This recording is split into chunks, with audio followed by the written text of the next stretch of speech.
Also, no. More about gel coat. When the fourth... Don't you call in the... More importantly...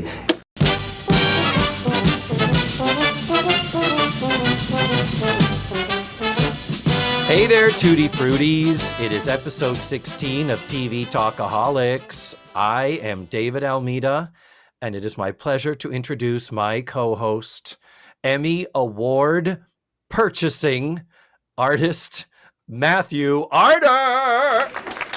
David, I feel like you're bringing up Tutti Fruities just to tease me and slap me in the face. What? I called Tutti Fruities are the names of our sponsors. I am our on patrons. day 22 of the whole 30, David, and I would give my left nut for a spoonful of peanut butter. So when you bring up a delicious cereal like Tutti Fruities, it just makes my mouth water. Now, Whole 30. That sounds like a video that I saw at XTube. Yeah. And what is this Whole 30 that you are speaking of? Well, it does feel like I'm on number 22 of a gangbang. I'll tell you that. Oh, the colon blow. Whole 30 is some awful, torturous thing that some asshole created because they've convinced you that food is bad. So what is it? Whole as in whole foods that are whole, not processed foods? I might as well be a goddamn caveman, David. I might as well be out there thumping a badger with a log and dragging it by the tail home so I can cook it over an open fire. But are you finding any success with the diet? Is it? I mean, how do you feel? What is your fitness level? I don't feel a goddamn bit of difference. Oh no! Between now and the day before I started this, I honestly don't. Have you gotten on a scale? Is there? It tells you not to get on scales, David. Get your chakras in line. Light a patchouli candle. Excuse me. Sorry. Scales are numbers. Numbers are bad. Digga, digga, digga, digga, digga, digga, digga. Fuckers. So, okay. I didn't realize I was going to be getting hangry, Matthew. God made sugar, David. I'm not laughing with you. I'm laughing at you. I just want you to know that. I can't even have honey. What? I can't even have honey. No artificial sweeteners. But honey is a natural substance. It's an artificial sweetener. Uh-huh. Well, can you have sugar? I mean, sugar's a sweetener. No. Sugar came out of the ground. You just said God invented it. No, you can't. Wow. God invented NutraSweet as well for those of us with the Diet Coke addiction. Mm-hmm. But apparently Diet Coke is bad now. Cancel culture, David, is what it is. They're trying to cancel delicious food. I'm sorry you're going through this. Dieting is the worst. I can't even get started doing it, and I need to because I've got my extra COVID weight, and I was carrying extra weight for about 4 years before that. So we're getting into the land of ridiculous, and I haven't fucking done something about it. But do you know how much it costs to eat healthy? This is why Americans are fat. Because it's fucking expensive to fucking eat healthy. That's all. Because you're buying fresh produce and freshly cut meat. Do you carve it off the bone yourself at the butcher? Or might as well go for the bone myself at the butcher. Might as well go for the cleaver at the butcher and just put it up to my neck. Day 31, I am having a Domino's pizza. I do not care what happens to me. Damn right you should. That's your reward.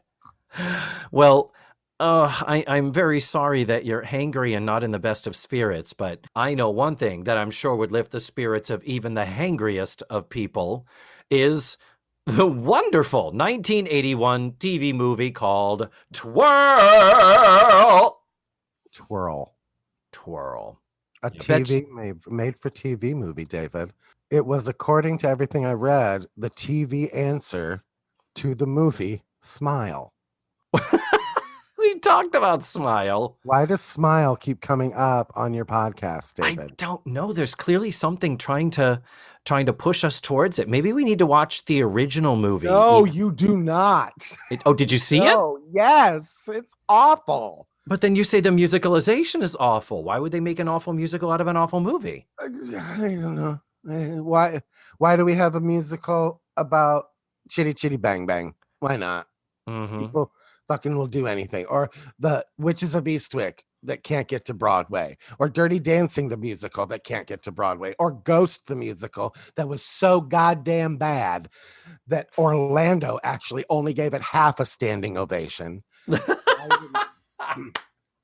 I've seen the musical too. They did it here. It's one of those shows that people, I love a good flop. It's not a good flop, and don't force it on other people. That's what people do with their flops. I love a good flop. Here, listen to this recording. No, it flopped. I hate it. There's a reason this fucking show flopped. Anyway, we're not talking about Smile. No, we're talking about Twirl. A fucking spoonful of peanut butter, David. We'll do this. I promise on day 31, I will reward you. I'll bring you a spoonful of peanut butter as a thank you. Don't tease me. What are you going to wear when you bring it over?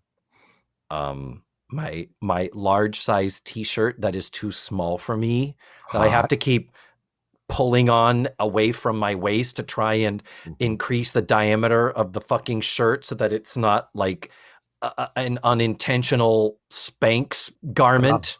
But all that really does is just lift it up and show your belly button and your underwear. Like your underwear, base of your underwear. Go ahead. Anyway, we'll talk about that later too. See what he does to me, listeners? You see what he does? He's threatening to come over here and dance in front of me half naked with a spoonful of peanut butter. Who said dance? Wait a minute. Like he's goddamn Mary Poppins. Well, we haven't started talking about Twirl, and I realized we haven't talked about one thing too. Here's my segue. Twirl, a movie that did not win any Emmy Awards. But the reason why I introduced you, Matthew, as an Emmy Award purchasing artist is because when we connected today, you so proudly showed off to me that you have an Emmy Award. I do, David. I do. In its own special little showcase with lights. And listeners, I'm going to post a picture of this, but it's directly behind Matthew when he's on his computer recording. So he is always leaning over on his elbow to try and make sure you can see the Emmy Award behind him. Yeah. Best prop I ever bought. It is a prop, you were telling me. Yeah, it's an exact replica of an Emmy Award because it's the prettiest award there is. It is. It's really the idea of the winged chick holding the big metal globe thing. Yeah, totally. That says television to me. Just as much as a big guy standing there holding a sword represents film.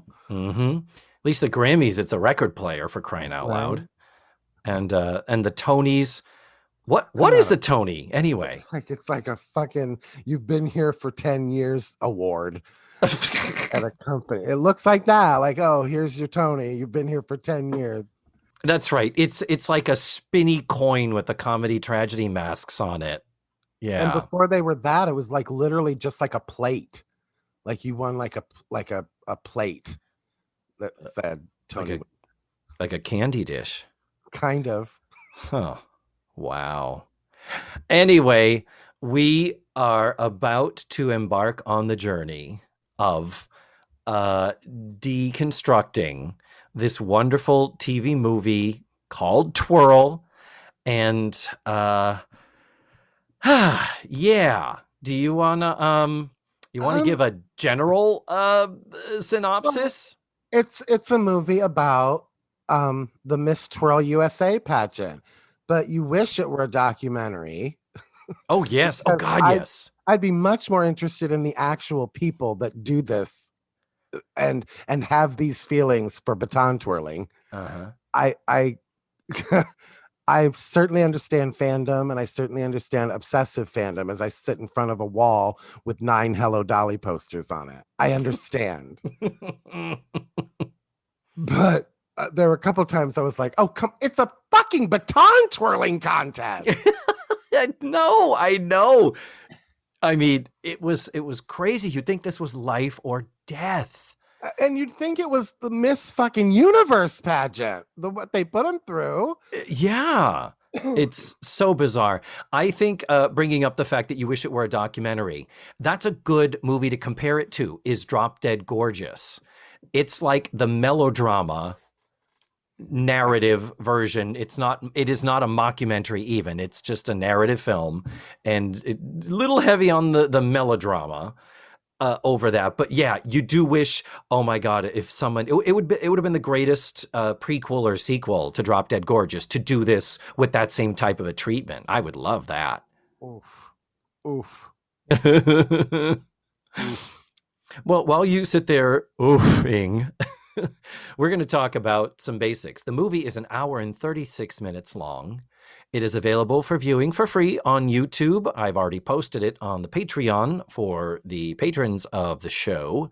And hopefully you may have watched it ahead of time, but even if you didn't, we're going to describe it to you like you're there. You too could be one of the 67,000 people on the planet that have watched this YouTube video in 9 years. And I am 2 of them. I think I'm 3. Well, here's an interesting thing. The film was directed by Gus Triconis. Yes. Gus the Wonderful. Gus Triconis, in his early career, was an actor and a dancer. He is one of the sharks in the film version of West Side Story, which he had also done previously in the Broadway production. And I have to pause a minute here and say, when you look up pictures of him in West Side Story and they show you pictures of the sharks, oh my God, the brown face. Yeah. The clearly darker pancake makeup they put all of them in to make sure they look ethnical. Got to make sure they don't look anything close to Caucasian, even though Mr. Triconis likely is Greek based on that name. And we've got Italian guys. And wasn't George Chakiris like Spanish, from Spain Spanish? Chita Rivera was the only Latina person in that movie. Rita Moreno. Well, same. Tomato. But then he got into directing, and as it describes him in IMDb, I love this description. Gus Triconis was a very efficient and underrated director of delightfully down and dirty 70s drive-in, low-budget exploitation fare. And did you look him up? Did you see what some of the names of the movies he directed were? Well, I saw that the one he directed the year after this one was a TV movie called Miss All-American Beauty. And it stars Cloris Leachman. What? Wait a minute. How did I miss that? And we are so going to do that on a future TV Talkaholics, I think. Surprise, it's about a Miss Teenage Beauty pageant. Oh, okay. But looking at Gus Triconis's directing roster, he started directing in 1969. I'm just going to list a couple of the names of the movies that he's done. 5 The Hard Way. Ooh, I think I was in a version of that on a stage. I was in the stage version of that in Tijuana. We sold the movie rights so we could buy the donkey. Go on. Next one, I am not kidding you. 1975, Supercock. Oh my God, that was the comedy with Rip Taylor I did that never got picked up. Oh, you did the sitcom version? For CBS. Was it? Oh, that network, they don't know about progressive television. Rip Taylor played a rooster that told the weather on a local news channel somewhere in Georgia. Supercock. And then we have The Swinging Barmaids, Nashville Girl, The Student Body. Auditioned for those, didn't get it. Moonshine County Express, She's Dressed to Kill. And he did direct the same year as this, Take This Job and Shove It. Yeah, I misunderstood the directions on that audition. Oh, did you read for it? Well, I went literal with it. That is not what they wanted to see at 10 a.m. I'm sorry to say, David. So, yes, he ended up going on and doing a lot of TV, a lot of series television, and including some Baywatches, and some Beauty and the Beast. That was the wonderful Ron Perlman, Linda Hamilton, tawdry, romantical show. And the other thing that is of note of director Gus Traconis, he was married to Goldie Hawn from 1969 to 1976. Well, so until she became famous. No, in fact. Yeah, I forget how fucking old she is. Yeah. Right. But yeah, Laugh-In and Cactus Flower and all that, that was 69 there. And apparently, according to one of the accounts of it, is she and he were already living together, I believe, as the kids would call it, shacking up. In my head, she didn't get famous until Private Benjamin. So. Oh, no, she was famous a good decade before that. So, yeah, and she said that she wanted to be married to him because she was starting to get famous, and that was going to start being a thing, and she wanted to be a married woman as opposed to living in sin. So they divorced in 76, and yeah, one of the reasons of the failure of the marriage, Goldie was starting to be the Oscar-winning movie star. She was starting to really ascend into the mainstream, and he was like, he was Mr. Counterculture. Yeah. So, yeah, too bad that didn't work out. Now, we have 3 writers credited for this, Matthew. Did they speak to each other? I'm not so sure. The story was by Gabriel Grunfeld and Ken Vrana. You know, there's nothing I like better than the witticisms and craft of a Grunfeld-Vrana story in a TV movie. Grunfeld only has 2 writing credits, this and 1 episode of Welcome Back, Kotter. He has 6 producing credits, including The Stepford Wives in 2004, the Nicole Kidman remake of The Stepford Wives, and the 2006 reality show Who Wants to Be a Superhero. Remember that one? Oh, I loved that show. Did you? Yeah, it was real sweet. It wasn't like one of those exploitative look at these freaks kind of a show? Oh, completely. And they were all actors. So it was like, it wasn't like they actually had superhero like characters that they had created. They were clearly actors at audition. They were like, oh, you're the fat black girl. You're going to play Wonder Donut. And she would eat donuts to give her superpowers. Wow. Yeah, it was awful. And then Ken Vrana, he has only a handful of credits, a scant number, including he produced and directed a documentary called Snow Angels in 2003. I don't even know what that is. And these are the story dudes. They're the ones that came up with this idea. The actual teleplay was written by Bernard M. Kahn, Kahn. I don't believe he's related to the wonderful Madeline Kahn, but he has 4 producing credits and 5 writing credits. That's it. And there's nothing that I recall being of note or that jumped out in my memory. So we got a dream team assembled here, Matthew. Don't you think? I can't imagine why this didn't at least get nominated for more awards other than favorite juvenile performance from Family Circle magazine. Favorite juvenile performance. So is they talking about Missy Gold, or are they talking about one of the leads? I think Lisa Whelchel was nominated for best juvenile performance. Didn't she win? No. That must have been devastating. She was up against Meryl Streep. Oh, so Matthew, picture it. Sunday, October 25th, 1981. We are at home. We are getting our costumes ready for Halloween coming up in a few days. That night, that Sunday night on NBC at 9 p.m., after Chips, is when the world was introduced to this amazing movie called Twirl. So it's an NBC. Was it Facts of Life on NBC? Yes, it was. But Happy Days was on ABC. So we were dipping into 2 networks here as far as our 2 stars. And Erin Moran did get top billing because she technically had been around longer than Lisa Whelchel.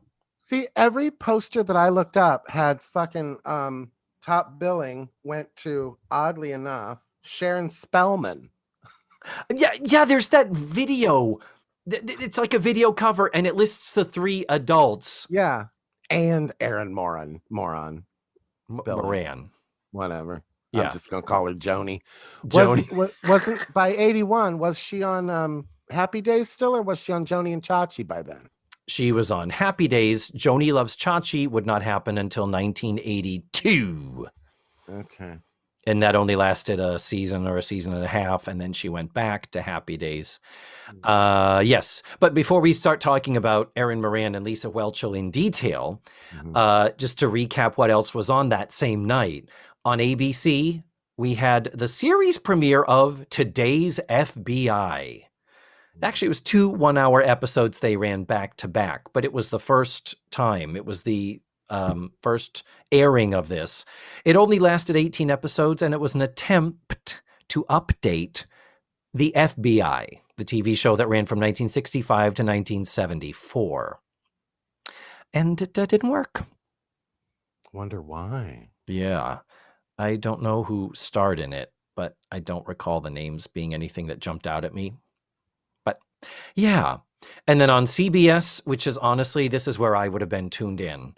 CBS, we had this powerhouse of sitcoms, Archie Bunker's Place, One Day at a Time, Alice, and The Jeffersons.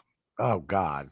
No wonder nobody saw this movie. Yeah, it's like it was up against a tough block here.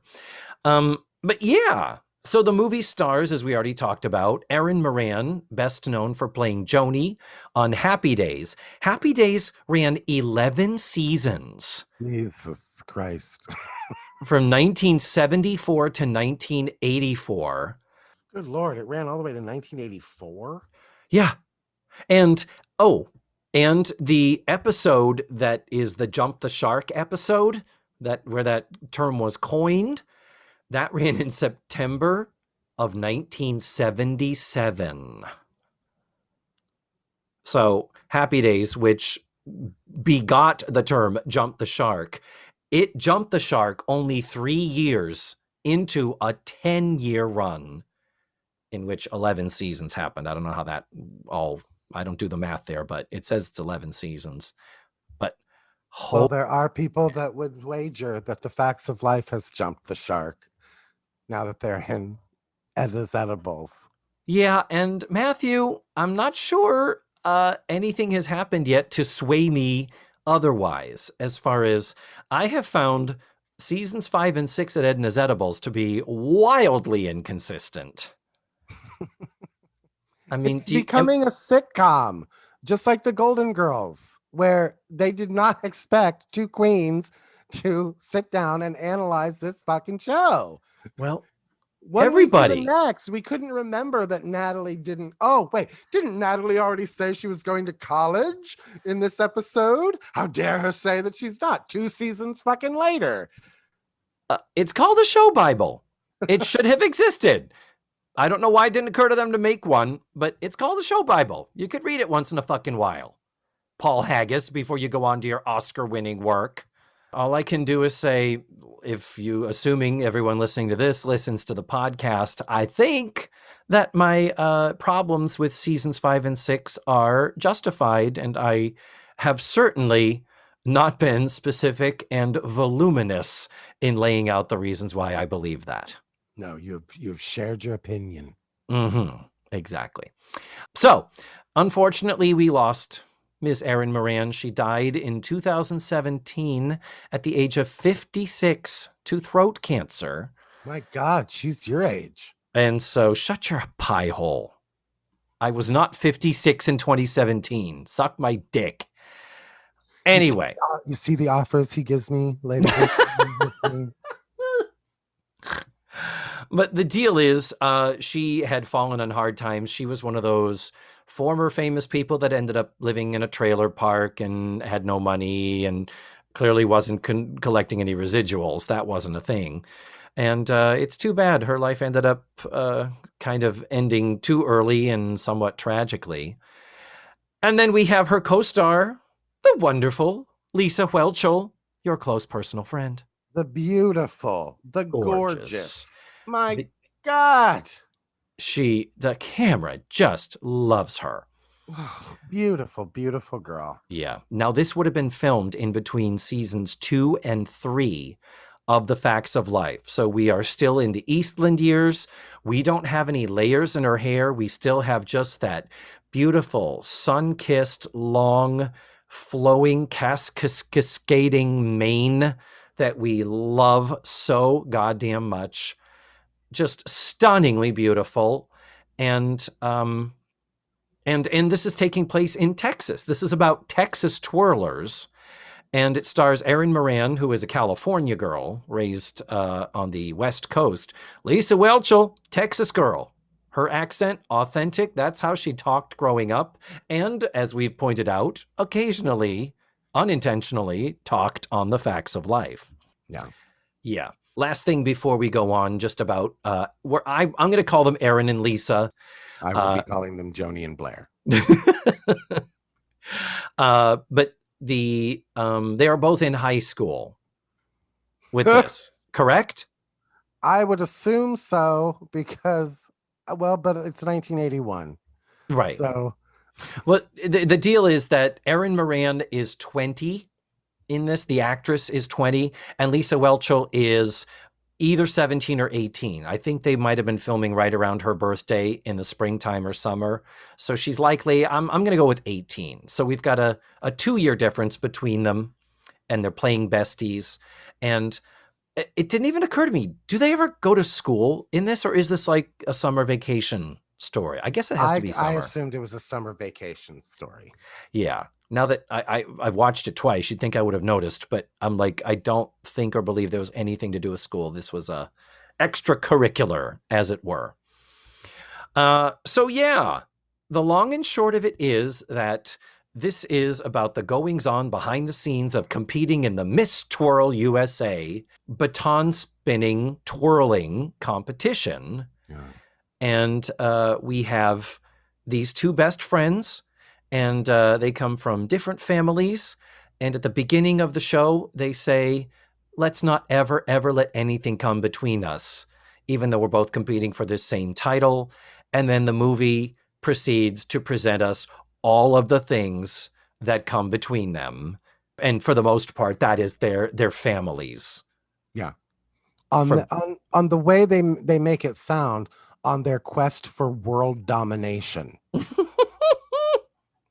Even the families make it sound like if you win this pageant, your life is going to change. Yeah. I will be a somebody.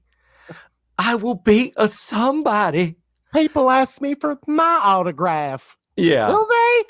Will they? So, yeah.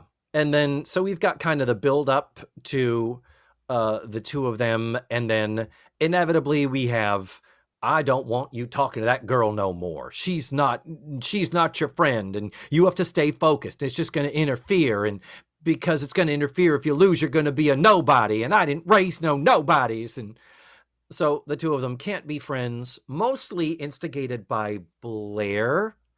I'm sorry, Lisa. And, but then that was by her mother. But then Erin's dad also is a fucking D-bag and telling her she can't be friends with Erin. And then thankfully at the end, things come back together and all is good and right. Yeah. Happy ending. Mm-hmm. Well, that's been TV Talkaholics, ladies and gentlemen. We hope you enjoyed our show. Oh, no. We are so not done. Talk to me. Tell me some opinions and felts that you have fielded. Fascinating that you mention specifically exploitation films, because the first scene is graphically pornographic. Mm. and it's just, and there were a couple times in this movie where I cringed at how they were sexualizing these young women. Mm-hmm. 1981, man. It was free roam, free range. The scene is them, a group of girls all twirling, wearing 1981 fashions. I get it. So they're all coochie cutter shorts. They're all, sundress tops, where Tube it's tops. like tube tops, and then for absolutely no other reason other than to start the movie this way, to get your attention, it starts raining on them. Yes. We begin this film with a wet t-shirt contest of teenage girls. Yes. Oh my gosh. It is crazy. And the other thing is, there's a point later where one of the judges goes to one of the girls because her shorts are too short, like too revealing. At the beginning of it, whoever the woman is, that's the coach that's kind of running the girls through a routine to practice. She's in, it looks like a leotard. It's like a tiny little bathing suit she's in. Heather Locklear in the performance might as well be wearing a thong. Yeah. Heather Locklear. You could literally see the difference in tanning from her butt cheeks to her legs.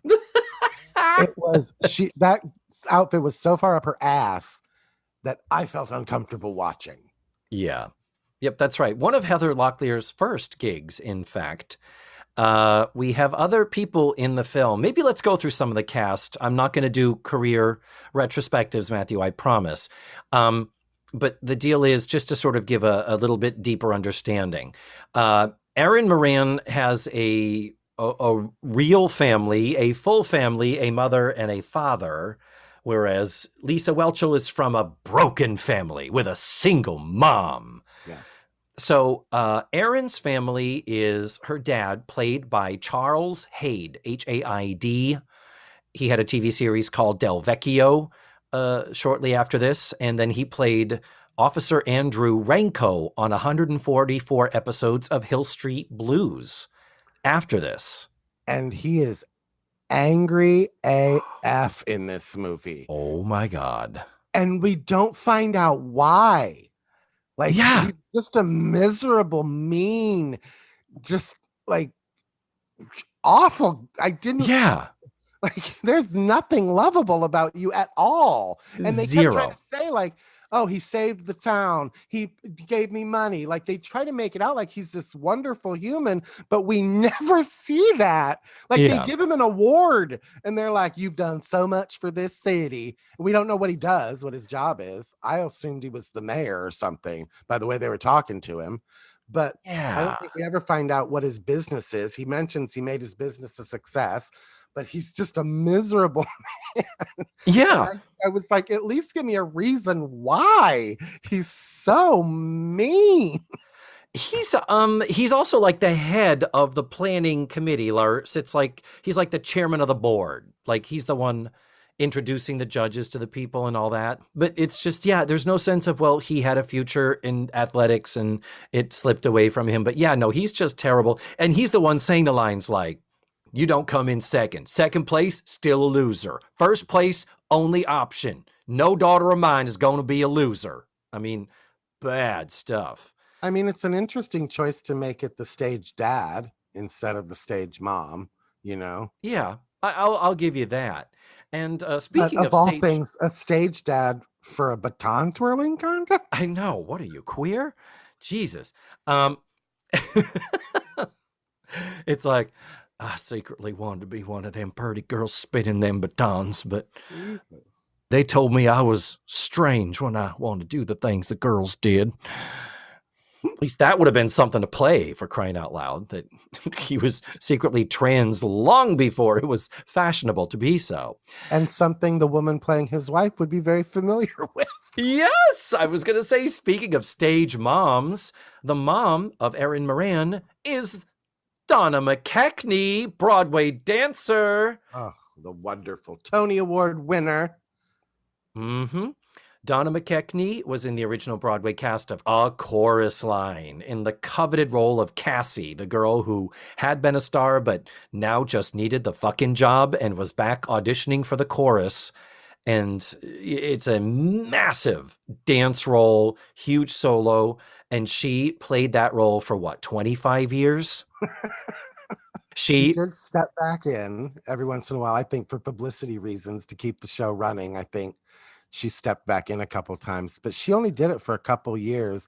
And then she was diagnosed with arthritis. Oh, I didn't know that. She was told she'd never dance again. And she showed them in 1986. She stepped back into the role of Cassie. Wow. And the chorus line was 1976, and did it run for 20 years? No. Or longer? Like 15. Likely. Because it was only 15 years. It closed in April of 90. Oh, okay. 15 years. Wow. I thought it was longer than that. Cats would then go on and surpass the record at that time as being the longest running Broadway show. I liked Donna McKechnie the most, I think, in this movie. She was wonderfully sympathetic. And she's a wonderful actress. She is. And she tries to put up with her piece of shit asshole husband. Right. And his driving the daughter crazy. And she's wonderfully sympathetic. And the scenes between her and Erin Moran, when she and Erin Moran are together, I think the scenes are quite lovely. Well, yeah, except Erin Moran and Donna McKechnie look to be the same age.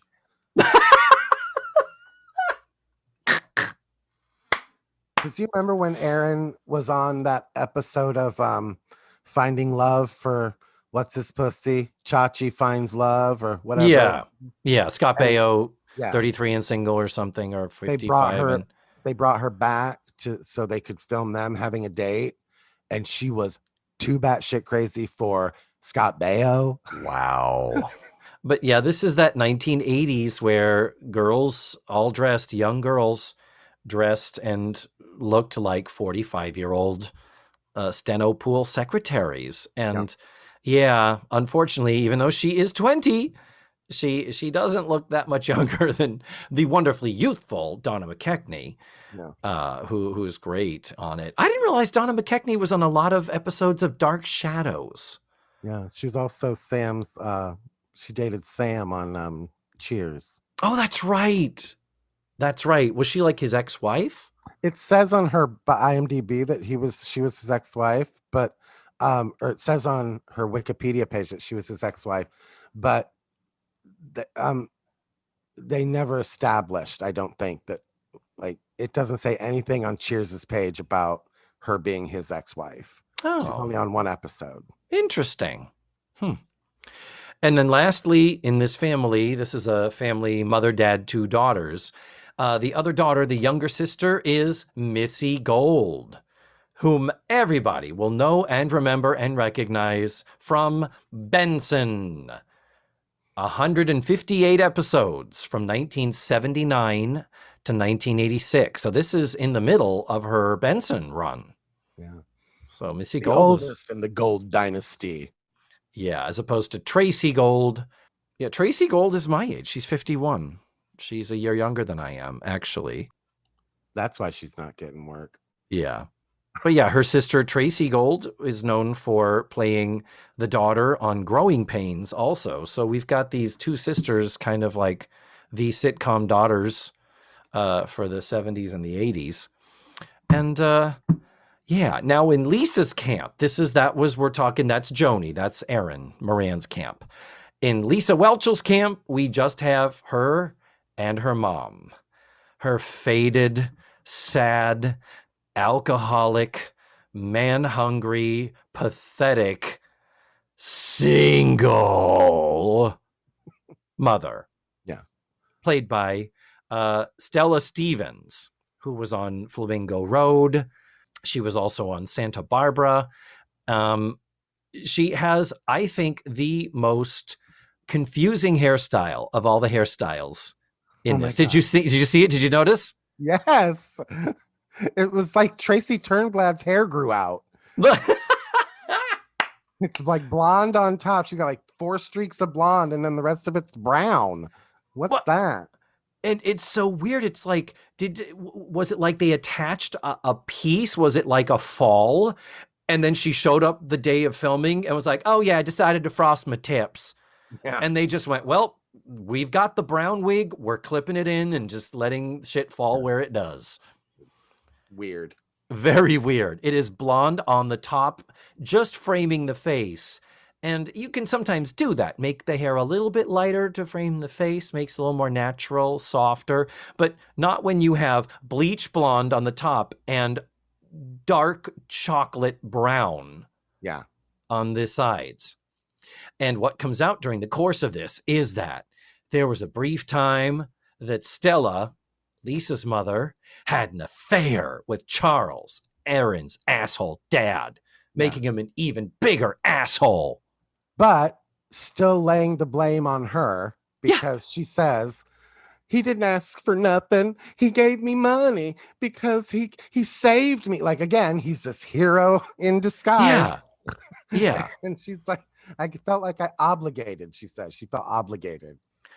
Yeah. And then when she tells, when Lisa accidentally finds out about this affair, which I think was 4 years prior, it was just a fling, wasn't an ongoing deal. But her response is, I can't believe you're my mother. I can't even look at you. How could you? Yeah. And it's like, bitch, she ain't married. She can fuck whoever she wants. She should be talking to the dad saying, how could you piece of shit? Yeah. Oh, the burden always on the women. But this is right after he came in and grabbed her wrist and said, I can hurt you in more ways than one. Yeah. And then later takes her and demands she get into his car. Oh, that's right. He says to her, get in the car before I throw you in. Yeah. To give her a dressing down because she fucks one of the judges thinking it will help Lisa win. That is a nice little cringy sequence of her seducing that judge in the hotel bar. Oh my God. Cringy. And then when she gets out of the car, he stopped short of just pushing her out and keeping on driving. Like the mistreatment of her and her attitude being like, look, I ain't proud of what I done, but this, and it's like, she should be able to say, who the fuck do you think you are? I will fuck who I want. If I think it's going to help my daughter's career, you don't have any say in that. Go fuck yourself.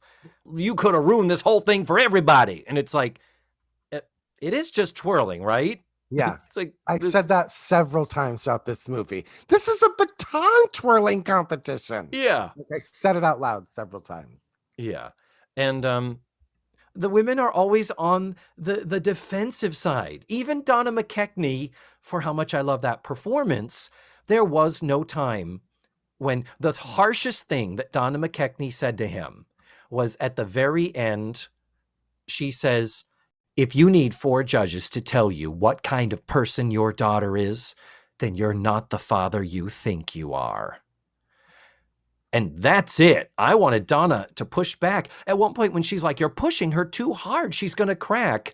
He turns around and says to her, well, I don't see you complaining about the house I give you. I don't see you complaining about not having to work, all the credit cards, being able to buy things. It's like, someone needs to punch this guy so hard. But he's apparently the greatest Samaritan this town has ever known. He done so much for our community. He done brought the twirl to us. Because this is like a national competition that is happening in their hometown. Yeah. So they do talk about that. Lisa and Erin are conveniently the hometown girls. But we do have a roster of other girls coming in from other places. We have, as we mentioned, Heather Locklear. Heather Locklear is a delegate from California. Yep, that tracks. And then we also have an African-American. The actress is Connie Marie Brazelton, and she plays Nurse Connie Oligario in 113 episodes of ER in the 90s. So she would go on to do another big series. But she's there, and because she's kind of pointless in the movie. Yeah. What we have is we have her driving home, the point where when they ask you in the competition, what would your one wish be? And she says, I want my mom and dad to be proud of me.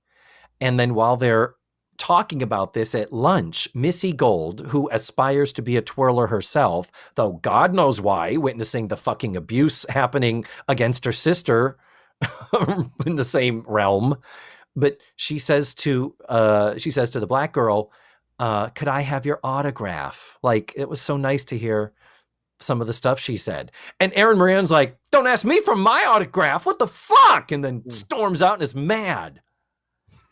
But then by the end, Matthew, after, we're going to spoil this. We're getting to the end now. The dad pushes her too hard. They compete, and Erin drops her baton. Which they could have ended the movie right there. Mm-hmm. And left us wondering who won, because we have to suffer through the crowning. Yeah. And they act like they go third place, second place. And then as they're announcing first place, Donna McKechnie and this asshole like holding hands like they're nervous. She dropped her baton. Yeah. And she didn't get second or third. You really think she's going to win? You think they're going to give this to somebody who dropped their baton? What's wrong with you? Like, why? All of the excitement of the crowning was gone when she dropped her baton. The whole movie was tied up. It didn't matter if Lisa won or if Blair won or not, because we know Erin Moran didn't. That drove me nuts. I was like, well, what? Okay, I guess they're still hoping. That it is very, very, very weird. And the other thing to point out is when Erin Moran drops her baton, she finishes the routine, but then she runs into the locker room and is sobbing because she knows she's fucked it up. She knows that she cracked under the pressure. Well, that's when Lisa Whelchel comes in and comforts her and hugs her, when previous to that, it had been, I can't talk to you. We can't be friends anymore. Yeah. So that was where the healing began. Well, Lisa knew she was going to win. Yeah. True. Well, I guess you took yourself out of this competition. Yeah. Butterfingers. Yeah. But here's the deal, Matthew. Maybe they thought that Erin had a chance to win this because this competition was not just about twirling. Jesus H. Christ, David. Were you okay? The movie built, it's about 2/3 of the way into the movie when we finally get to the start of the tournament, the competition. And we have an interview portion. We have an evening gown of them just walking in and them grading them on how fucking pretty they look. Yeah. And then the talent. Can we just say real quick, just let me interject. We don't have to discuss it. During the evening gown competition, for no explainable reason, for completely inexplicable reasons, a girl has a miscarriage. Let's leave that there. Just another plot point, my dear listeners, to give you an idea of just out of left field things happened in this film. The melodrama. Yes, that's true. A character we don't care about. It's not like she has had any lines or anything. Yeah. She suddenly has a miscarriage and has a moment with her mother. What? Yeah, it is so freaking crazy. The mother was a stage mother. The mother was pushing her a bit, but then the idea is that, you know, when it happens and the doctor's like, she passed out because she was pregnant but had a miscarriage. I could have just not told you that and protected my patient's privacy, but why not? But then they have a tender moment where the mother is sympathetic, where the mother does say, honey, you are more important to me than this. But so it's a interview. It's the evening gown. And then talent, David. Thank you. Is baton twirling not enough of a talent? Thank you. And the funniest thing is we see Lisa playing the trumpet earlier. And it's like, okay, a little bit weird.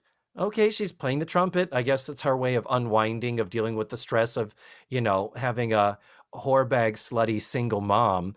But the deal is, then when we cut to the talent portion, you see fingers on a piano playing one of the famous, which one was it? Bum ba bum ba da da da da dun da da. Was that it? Thank you for asking, David. It's Chopin's Militaire Polonaise. Okay. Well, Chopin's Military Polynesian Sauce is being played exquisitely, perfectly at concert level performance quality.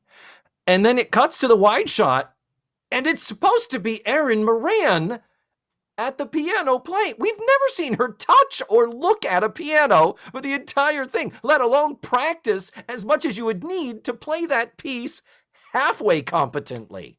Yeah, and the stage dad has pushed all the twirling on her, but he's not worried about her getting out every note of Chopin's Polonaise.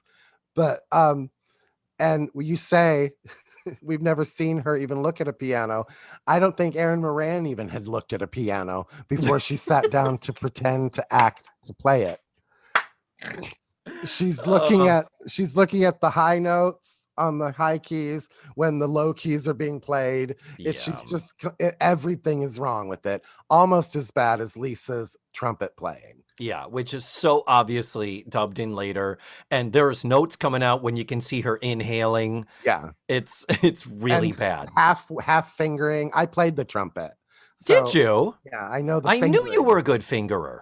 Yeah. Well, I have an amazing embouchure, David. Oh, do you? Yes. Okay. And when Lisa is introduced, when it's like, okay, our next competitor is going to be, it says she's going to play a trumpet concerto by Haydn. Yeah. And she comes out and just blows the fucking horn. It's like, you didn't even put a cassette tape in a boombox of the backup accompaniment that you could then, it's like you could do that to a track, girl, and it might be a little more effective. I've never heard it before, but it's an actual song, Trumpet Concerto, that Haydn wrote for the trumpet. Was there anything behind it? Was there supposed to be also a piano and orchestra? I don't know. Now that you bring that up, I don't know.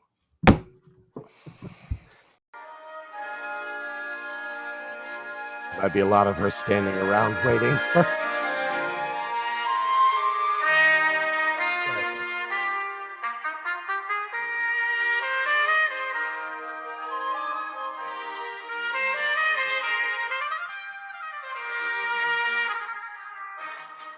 Okay.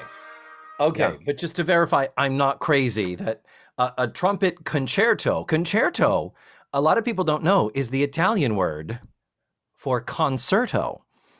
And concert meaning things all multiply coming together in concert with one another. That's what a concert is in the...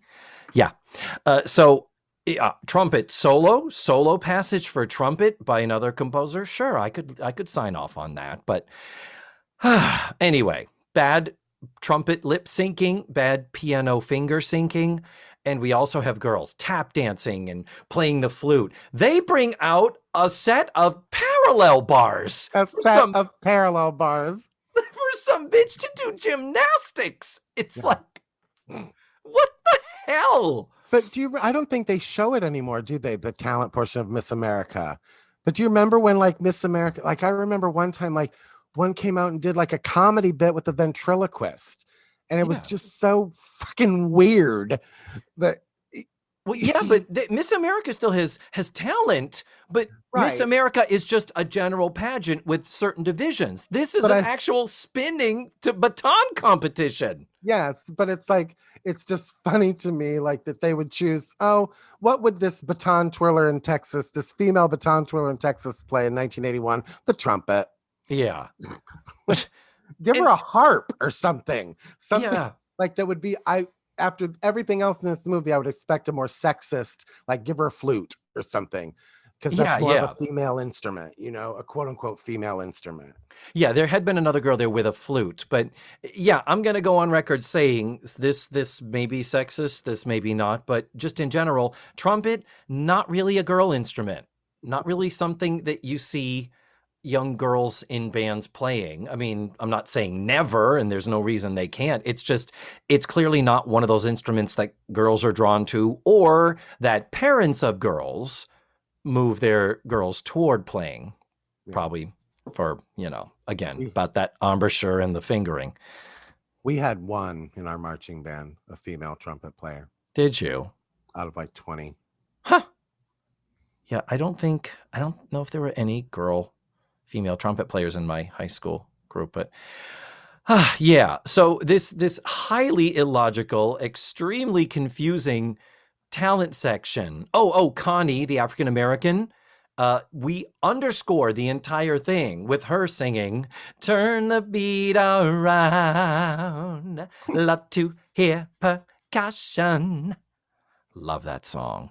That way they get to use it and not pay the rights for it. Oh.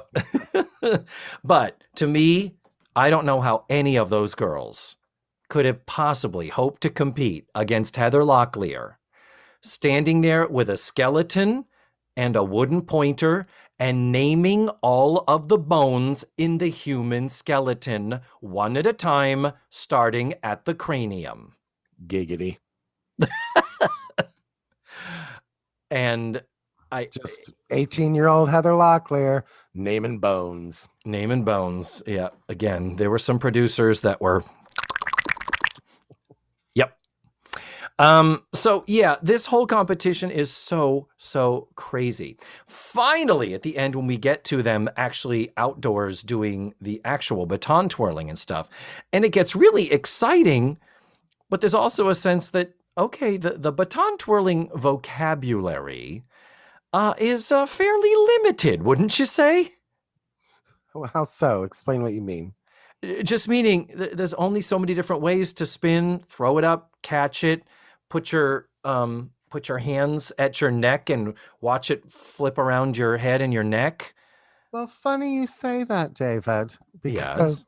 I went on the YouTubes and typed in and did a search for baton twirling competitions. Did you, Matthew? What did you find? The 2018 World Championships were held right here in Central Florida at Osceola High School. Really? Yes. Isn't there also one that they hold at ESPN down at Walt Disney World? I think that's like the Pop Warner twirlers, Okay. like where your kid can't get into one, so you pay for him to be in one. Oh dear. That's what Pop Warner is. It's so funny because these two gays are the like Howard Cosell people, like people talking over it, and it's like, the United States has never been in this position before. And the other one's like, oh my God. And then they watch in silence as they watch this girl perform. And it is fucking amazing what she's doing. You know what I mean? Yeah, the athleticism, without question. But it cuts out at the end when the two gays both go, wow. And the other one goes, oh my gosh. Like you would have thought she just fucking went out there, spread her cheeks, and shit out golden turds. Like, sorry to be graphic, but it's like they were just so blown away by this performance. And it made me laugh because I have a question for you. Have you ever judged a pageant? I have not. No, I've only judged like high school theater students. Okay, but so you've been in that position before. I've been at a judge's table and giving feedback and scoring and rating, yes, but not a sexist thing like that. No. As the local legend Carol Lee, the drag legend that Carol Lee is, and for dear listeners, to become a drag legend means you've just been doing it for 20 years. I have judged many a drag pageant, and it is so fucking funny because I hope we're going to talk about the judges, and this is kind of what I'm leading into. The judges. Let's do your segue, and then I'm on board. Because like, who am I to judge this? Yeah. Like, I don't know how well that girl just did on those balance beams. Was that a hard? Or was that like for a gymnast, was that like 1 level or was that like 10 level? Like I asked, somebody posted a video on Instagram and of them doing the chorus line opening number. Yeah. And I commented, I said, for those of us that aren't dance literate, on a scale of 1 to 10, is this opening number a 10 or like a 1? Mm-hmm. So just give me an idea. And he goes, I would say it's like a 12. And I was like, shut the fuck up. Oh, really? How many fucking people have been in a chorus line and don't get cast as the leads? Like, oh my God, you're that good to do that? And somebody's gonna be like, yeah, not good enough to be Cassie. Fuck my dick. Oh my God. But like judging these things, you're like looking at the person next to you, you're like, I don't know anything about I don't know how good she was on the accordion. Was she good? Yeah. Like somebody would sing and I'd be like, okay, I can judge this. But then I've got Tits McGee sitting next to me, which was a drag queen from Tampa, sitting next to me who doesn't know shit about singing. So she's like, oh, 10, 10, 10. And I'm like, girl, that was barely a 4. Like, so judging just fascinates me, like at where they get these people to judge. And this one especially, because did you recognize the lead judge who is the famous, but they don't tell you why or who? Yeah. They just refer to him as the famous. The famous, yes. The actor I believe you're referring to is Ed Burns. That's EDD. Don't spell it with 1 D. He will fuck you up. Ed Burns, he was in 193 episodes of a TV show called 77 Sunset Strip from 1958 to 1963, playing the role of Gerald Kooky Cookson, which begot us the wonderful novelty song that was a top 10 hit, Kooky Kooky, Lend Me Your Comb, sung by the wonderful Connie Stevens. But most people, most lay people, and most people not really, really, really fucking old like me will recognize him that he played Vince Fontaine in the movie Grease. Another lecherous role where he's hitting on teenage girls. Yeah. And like the makeup artist, he's like, yeah, come on, sweet tits. Let's get this going here. You need more cover up on this thing. Like he's totally dismissive of women. He's kind of an asshole to everybody. At one point, the other young pretty judge, played by Tracy Scoggins, who would go on to be on Dynasty with Heather Locklear down the road, she's supposed to be a Dallas cowgirl cheerleader. That's what she's playing as a judge. At one point, they're putting on their badges, and he's putting her badge on, and she's wearing a tube top, and he's reaching inside in between her titties, putting on the thing for her, and she's all, he's touching me, and I didn't ask him to. And it's like, oh my God. So that leads to my question. Like, what is it about this time period where we were told that these unattractive men were attractive? Yeah, and like could get away with that shit. Yeah. This guy, Richard Dawson, for Christ's sake, and fucking Doc from the Love Boat were all heartthrobs. They were swimming in deep dish pussy. Now, that does stand to reason, because in this time period during porn, this is when like Ron Jeremy was big as far as male porn stars went. He's disgusting to look at. and he's a garbage human being as well, from what I understand. Yeah, and he's not hot to watch in porn. Yeah. So it's like, why this guy? Yeah, well, my theory, my explanation is the fact that all of entertainment was run by men at that time. And all of entertainment was old white male fantasy. So the idea is that if this guy could be this much of a douche and still allegedly be catching a lot of tail, same thing with the Ron Jeremys. It's like, yeah, you've got the pretty woman in the porn, that a guy that looks like this schlemiel, this nebbish, you could maybe score a hot chick like this yourself in your porn fantasies. I think that's what's going on here. It's aspirational because it's, American Beauty. Do not get me started. Never seen it.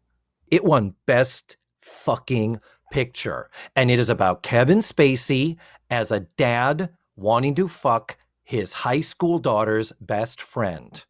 And almost getting there.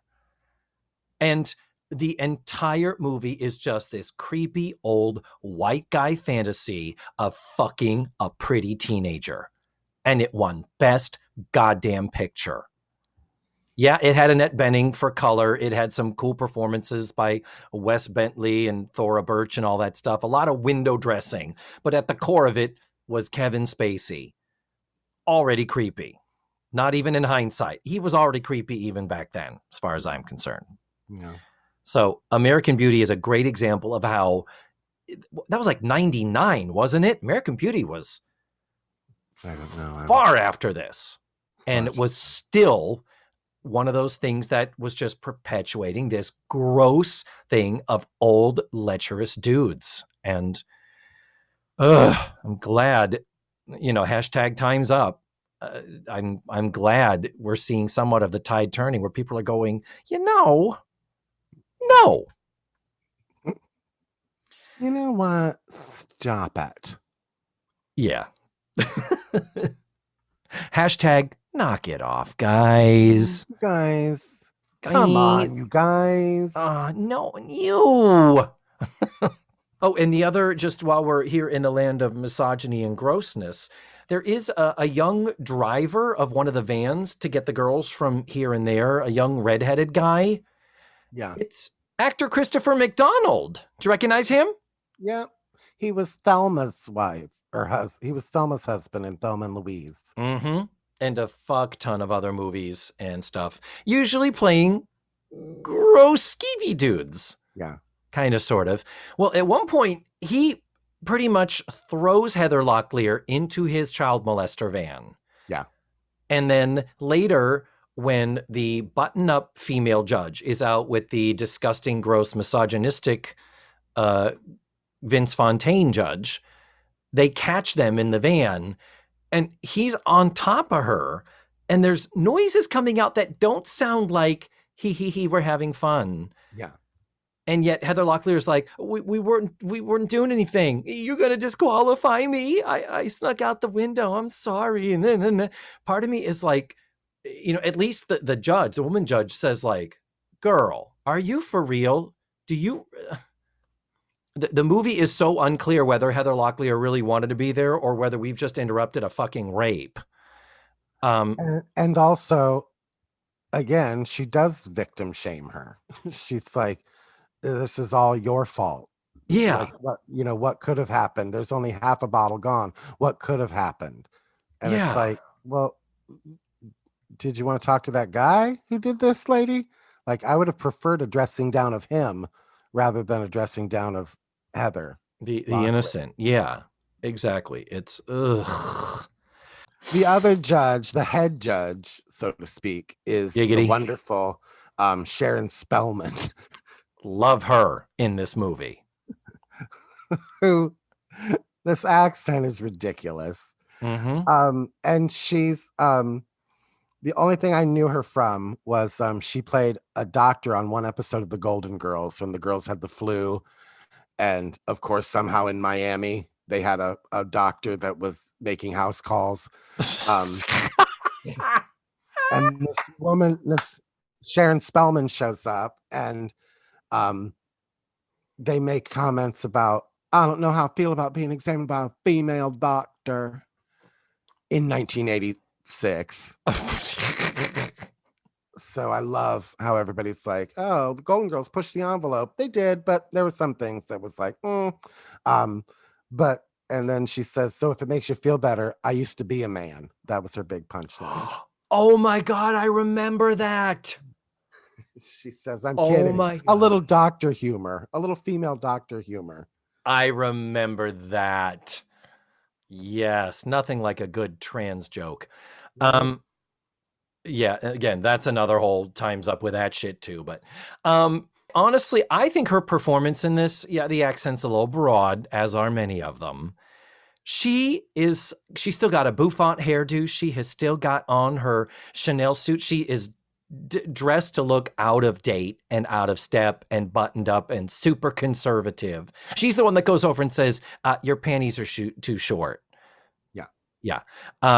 But then in another softcore porn scene where we're just watching girls twirl batons in very short skirts and Heather Locklear with no bra on because she has full nipples out. Yeah. It's like they put ice on her nipples before they said action, for Christ's sake. I'm not saying I've done that, but it does help draw attention. Anyway, go ahead. And just another sidebar about Heather Locklear. In the evening gown competition, they look horrible. Joni is wearing a fucking off-the-shoulder white lace dress, like a Mother of the Bride type of a thing. Lisa Whelchel is wearing a fucking floral print Holly Hobby sister wife dress.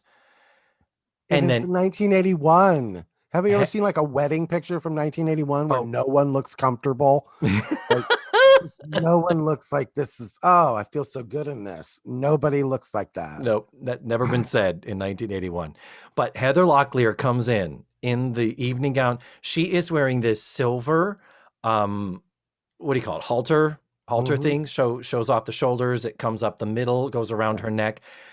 She could wear that dress today on the red carpet, and she would look exactly. I mean, what does Heather Locklear look like now? She looks like she's 5 years older than she does here. She's so fucking gorgeous. I was thinking the same thing. I was like, Jesus Christ, that girl has got a good surgeon because she's amazing. But the thing is, particularly that when it like comes to dressing and fashion, thank God classics have come back. That like the trendy things, they never look good in hindsight. But that type of a cut of dress is just a classic, almost hearkening back to an old style Hollywood thing. But Heather Locklear in this competition, if there was whatever the scores were for the evening gown, Heather Locklear fucking crushed the other girls, at least by 2021 standards. So who else? There was another judge. Oh, the other judge is the sort of dorky bald guy. I mean, perfectly cast, but like I said, so cringy when Lisa's mother meets him at the bar and flirts and seduces him and takes him, goes up to his hotel room with him and fucks him and oof. There were a lot of things that bothered me, and I feel like they used a lot of Hollywood tropes, and I want to know if these are Hollywood tropes, if you think so. Okay. Trope number 1. I feel like Hollywood and advertising seems to think that families sit down and have a Denny's style fucking breakfast served to them by their mother while they sit around a table every day. Was that your experience growing up? Breakfast with the whole family sitting around the table? No. My sister and I, from the time we were going to school, my dad would put out a bowl and a spoon for each of us and a Flintstones chewable vitamin.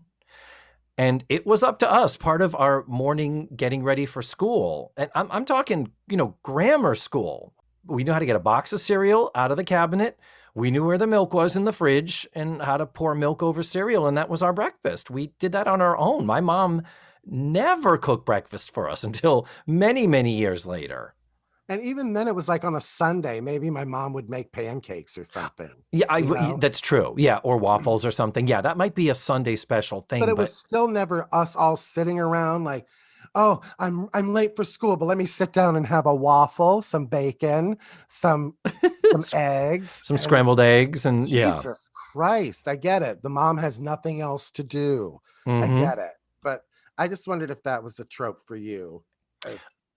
That is a trope in that it is a thing they often do, and that wasn't my experience. We never did a sit down breakfast.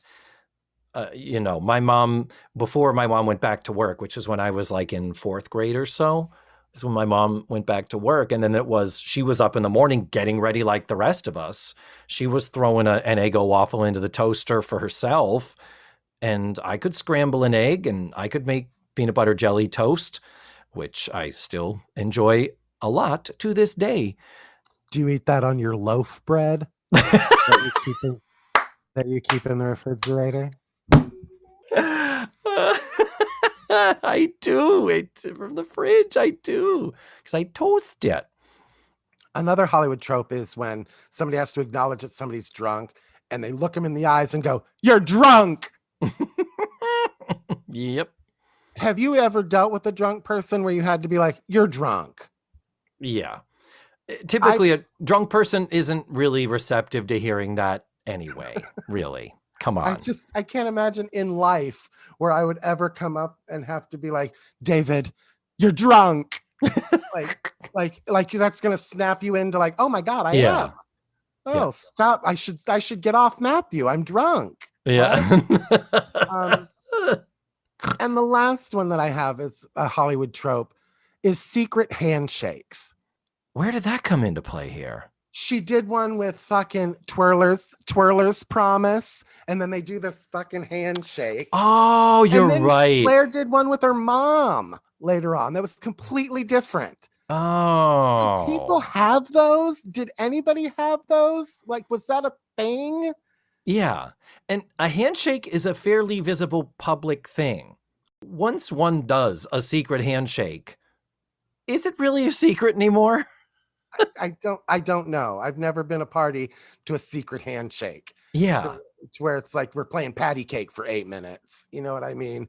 And it's always seems like Arnold Jackson had one with his friends, and Tootie has ones with her friends, and like the Sharks and the Jets would have one. And it's like, I don't know that ever really happened. And it's kind of like we talked about before in high school. It's like, you're a junior. I don't hang out with juniors. Okay, shut up. Nobody has ever said those fucking words. So anyway, that bothered me. And then the final thing that bothered me was that this fucking thing is a full scholarship. You win this, you get a full scholarship to college, David. Was it? Is that what it was? That was the number one prize. A full scholarship to college. To the Beaufort, Texas Community College 2-year program. I mean, I know that the second prize winner, the second prize was $3,000. Yeah. And the third place winner won $2,000. Right. And by the way, third place winner, the character's name is Kim King, an Asian girl. And her character was from Orlando, Florida. Yeah. Orlando, represent. 1981. Epcot was being built. True. So true. So my last notes here, just a couple of random things, is that when they're giving the speech about, you are now the fucking patent speech about this is the most important competition of your lives, ladies. You will be forever changed and nothing but as it pans across the faces of the girls, including the extras that were hired. All of them look 40. All of them, except Lisa Whelchel and Heather Locklear. Yeah. It's like, what is happening? What did you do, 1970s, that everyone in 1981 looks like this? Yeah. It's a lot. And the last note that I have that we have not discussed, Matthew, is one that we actually technically have discussed before. How many references are there in this film to Lisa Whelchel's weight? Oh, yeah. Yeah. There's I did notice her bazooms. I mean, those aren't really on display on Facts of Life at this point. Like and even her mother refers to her as buxom. Yeah. Well, and then when they ask, what do the girls want? What would their wish be? Yeah. Black girl said, I want my parents to be proud of me. Lisa Whelchel said that I could lose 20 pounds so my mother will get off my case or something like that. And then she and Erin are talking and she's like, I can't believe you just eat that and you never gain anything. I do. And then and at one point, Erin Moran doesn't give her like, can I have some of your French fries? She's like, no, you don't need them. Like basically calling her a fatty fat. And this is season 3 Blair Warner, where we've said Lisa Whelchel is not skinny, but she looks fine. She's curvy and she is gorgeous. And it's almost like still baby fat on her, know? It's like, and I mean, also, they did edit out when Joni was like, well, you could do cocaine and eat all you want. Oh my goodness. And in reference to that, Matthew, I wanted to share with you something that I did not expect to find. When I went and looked this up on Amazon, where you can purchase the VHS tape of this movie, Twirl, if you want to fire up the VCR, For the Blu-ray. Yeah. There are 2 reviews. Okay. Okay. The second review was written in January of 2003 by a woman named Susan Alston. Only gave it 2 stars. And the title of it is Twirl, question mark, question mark. And she puts, yes, Hollywood did its best with this movie, but it really is fun to watch. I twirled for 10 years, and my coach was actually Blair's baton twirling double, plus a lot of extra padding. It isn't realistic, but that's what movies are about. That's it. That's the whole review.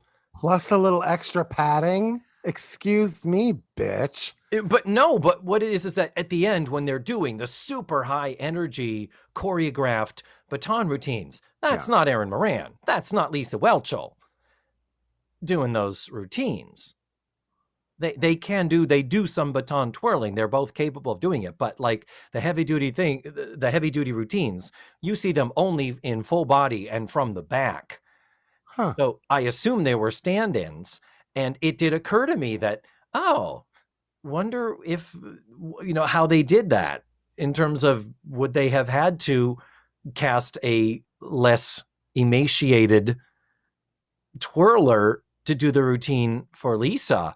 But according to this, they did use a twirler and just padded her costume to match, big old fatty fat size 8, 100-pound, 5'2" Lisa Whelchel, that goddamn water buffalo heifer. Yeah, I don't like that at all. But how funny to just point that out in the review on Amazon. Wow. Do you also want to know who is, according to the interwebs, the greatest baton twirler of all time, David? Who is the greatest baton twirler of all time? Thank you, Matthew. Thank you for asking. Her name is Stacy Singer, and she was the youngest person to ever win a world championship when she was 8. Holy shit. And honestly, pull up some baton twirling champion videos.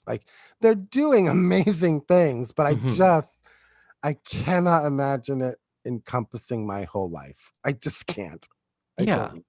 It looks like gymnastics plus a prop. Like they're doing what is essentially gymnastics moves. That's the level of athleticism you need to have. And then on top of that, you add this other element of the twirling, spinning baton that may do it. The other review, by the way, on Amazon, I wasn't going to share this, but it's funny that we bring this up. This one gave the movie 5 stars. Her name is MK. And she says, my mom bought this movie for me when I was like 8 or something, because back then I was really into baton twirling. Eventually, I quit trying to craft my skills at this because it is just too hard, and 2 black eyes were enough for me. But I still love this movie, etc., etc. So, yeah, that baton comes down. You don't catch it. You get fucking bludgeoned, I'm sure. That's got to hurt. There's the scene that Blair puts on a helmet when she's in practice. True. Very, very true. And and it was also, I think the producers considered it like a girdle for her head because they thought that her skull was also looking a little fat in the production, because Lisa Whelchel, she was just, man, I don't know how they found a wide enough lens to fit her into this movie. Well, Matthew. David. Any final thoughts? Now here's the thing. I enjoyed the film, David. I didn't not enjoy it. I mean, do I need to watch it again? No. But I love slice of life documentaries. I have watched, there's a documentary about the World Championship of Monopoly. Oh yeah. It's fascinating. And there are people that are in that world that they're interviewing at the hotel where it takes place, and they're interviewing a guy and he goes, oh my God, Bill Farsmeller just walked in. He was Bill Farsmeller. He just walked in. Guys. And then they show this nerd walking around the lobby of the Radisson in Las Vegas and acting like he's fucking Elvis Presley, and it says Bill Farsmeller, World Monopoly champion, 1988, 1991. Wow. So it fascinates me. There's this one about the World Championship of Scrabble, for Christ's sake. By the way, do you know what you win if you're the world champion of Monopoly? What could you possibly win? You win the amount of money that is in a Monopoly game. Which is like $25,000 or something. Wow. It's not even worth it. If you offered me $25,000 now just to sit down and play a game of Monopoly with you, I would pause and consider what else was on my plate. I mean, Monopoly, fuck me. What a... But so I'm fascinated with like people whose lifestyle, like these people, that is the most important fucking thing in their world. Yeah. There's a scene where Blair's mom is looking through a giant scrapbook. Oh my God. That you would think she was going through her career as a Broadway star. Yes. She's got cuttings. She's got photos. She's got newspaper articles. She's got awards in it. And it's like, Jesus Christ. Yeah. I have a friend on Facebook who is, she shows Whippet dogs. Okay, I'm not familiar, but it's a whole, like she'll post something about it and 500 responses from these people that are also involved in this that are like, oh, don't buy this crate for this dog because that crate will make the dog have the runs and you don't want the dog to have the runs. Oh, I did the sniff race today. And it's like, what the fuck is a sniff race? It's where you hide something, the thing has to find it. It's fascinating to me, these people, that their whole world revolves around this one thing. And that's what they know. That's what they live. And that's their life. These people wake up every day looking forward to playing a game of Monopoly. This one guy has his own like gold-plated Monopoly guy or whatever token. And he carries it around with him at all times because why? You never know when a Monopoly game is going to start up. He said that. Like, how often in the past 10 years, David, have you been out when a Monopoly game just started? The spontaneous Monopoly is not a term I've ever used in my life. Oh, it just fascinates me. But yeah, well, it's like Best in Show, where, you know, the idea of that the dog breeding and, you know, Best in Show takes it to a wonderfully comedic exaggeration of that. But the thing is that there are enough people in the world that any type of a niche or a lane, now we have the internet where we all can find each other, where you can find a podcast breaking down episode by episode the facts of life. And when you realize on this planet of 7.5 billion people, there are tens of them that are as obsessed with the facts of life as we are. There's a documentary about pinball machine collectors. Oh, okay. Are batshit. And they're trying to figure out how to get pinball into the Olympics. Oh, and Christ. There's one about air hockey. David. And this guy lives in a van because his dad disowned him because he doesn't want to work at the family car dealership. He wants to spend his time playing air hockey, David.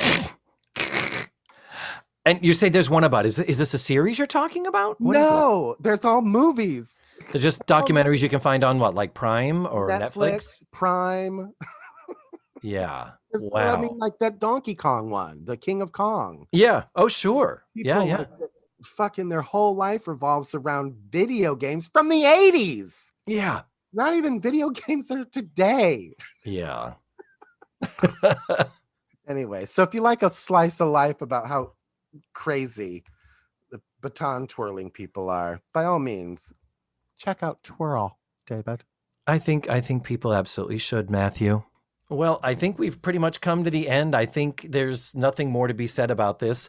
Tutti Fruities, I hope you enjoyed watching it. I noticed that Marion H. had made a comment. I think she put, what, fool me twice? Something like that. Because I think she still has not forgiven us for making her watch The Mouseketeers. As she told us in the clip show. Yeah. So, Marian, if you watched it, I hope you enjoyed it. And all the Tutti Fruities, I thank you so much for supporting the show and for supporting us. And we hope you enjoyed it. We're going to be back next month with another TV Talkaholics. And if I can get Matthew to sign off on it, I want to share a picture on the Patreon of Matthew deliberately framing his Emmy Award. Matthew, may I share this picture? I will look at it first. Okay. I will look at it first. I hope you approve it.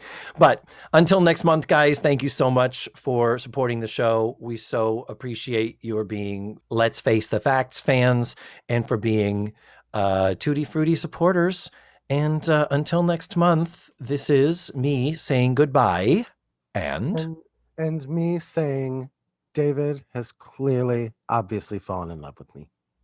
Has he? Will they, won't they? Stay tuned to the Facts of Life for season 7. You don't know what's going to happen when Garrett leaves. You don't know. Okay. Stay tuned and find that out. That's going to be a real nail biter. Yeah, we love you. Mwah! Bye-bye. I'm going to go snack on some fruit.